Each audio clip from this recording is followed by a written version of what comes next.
ಒಂದು ಮಾತಿದೆ ಗೊತ್ತಾ ಸಿದ್ದು, ಗಿಡವಾಗಿ ಬಗ್ಗದ್ದು ಮರವಾಗಿ ಬಗ್ಗಿದೆ ಅಂತ. ಆವಾಗಲೇ ಬುದ್ಧಿ ಕಲಿತಿರೋನು ಈಗ ಬುದ್ಧಿ ಹೇಳಿದ್ರೆ ತಿತ್ಕೊಂಡ್ಬಿಡ್ತಾನ? ಸರಿ, ನಾನಿನ್ನು ಹೊರಡ್ತೇನೆ. ಸಿಂಚನ, ಈಗಷ್ಟೇ ಬಂದಿದ್ಯಾ? ಈಗಾಗಲೇ ಹೊರಡ್ತಿದ್ಯಲ್ಲ. ಇನ್ನೂ ಒಂದು ಸ್ವಲ್ಪ ಹೊತ್ತಿತ್ತು ಹೋಗು. ಒಂಟಿಯಾಗಿದ್ರೆ ಈ ವಿಷಯಗಳೆಲ್ಲ ನಿನ್ನನ್ನು ಕಾಡ್ತಾ ಇರುತ್ತೆ. ಬೇಕಿದ್ರೆ ಮನೆಗೆ ಫೋನ್ ಮಾಡಿ ಇಲ್ಲಿ 1-2 ದಿನ ಇದ್ದು ಬರ್ತೀನಿ ಅಂತ ಹೇಳು.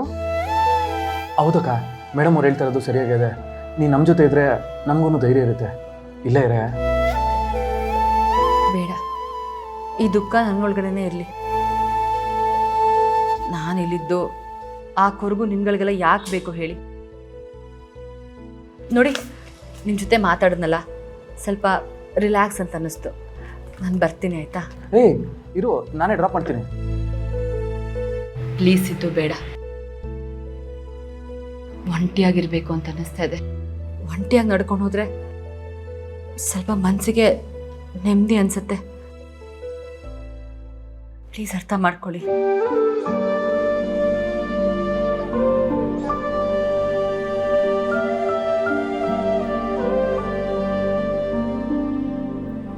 ನಾನು ಹೇಳಿದ್ನಲ್ಲ ಸಿದ್ದು ಅವರೇ, ಸಿಂಚನನಿಗೆ ಈ ವಿಷಯ ಗೊತ್ತಾಗಿದ ತಕ್ಷಣ ಅವಳಿಗೆ ತುಂಬ ಬೇಜಾರಾಗುತ್ತೆ ಅಂತ.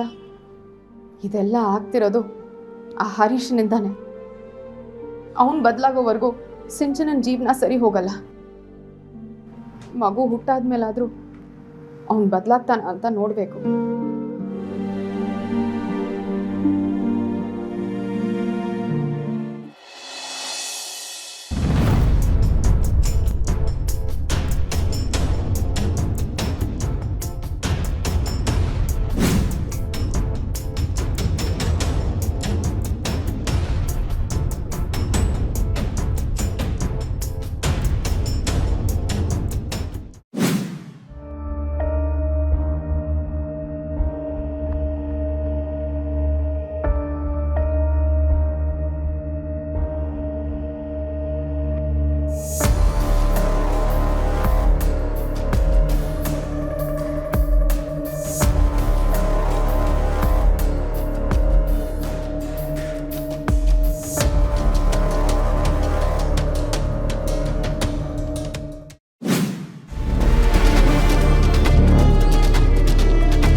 ನೀಲು, ಯಾಕಮ್ಮ ಕಣ್ಣೀರು?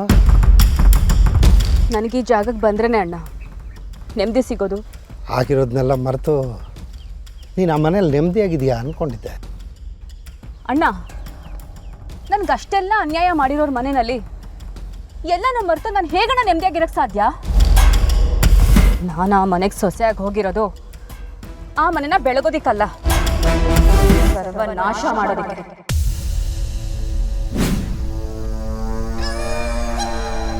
ಅವರೆಲ್ಲ ಎಲ್ಲನೂ ಮರೆತು ನೆಮ್ಮದಿಯಾಗಿರ್ಬೋದು, ಆದರೆ ನನ್ನ ಮನಸ್ಸಲ್ಲಿ ಇನ್ನೂ ಆ ಜ್ವಾಲಾಮುಖಿ ಹತ್ತೆ ಉರಿತಾ ಇದೆ. ಅದು ಯಾವಾಗ ಸ್ಫೋಟ ಆಗತ್ತೆ ಅಂತ ಗೊತ್ತಿಲ್ಲ ಅಣ್ಣ.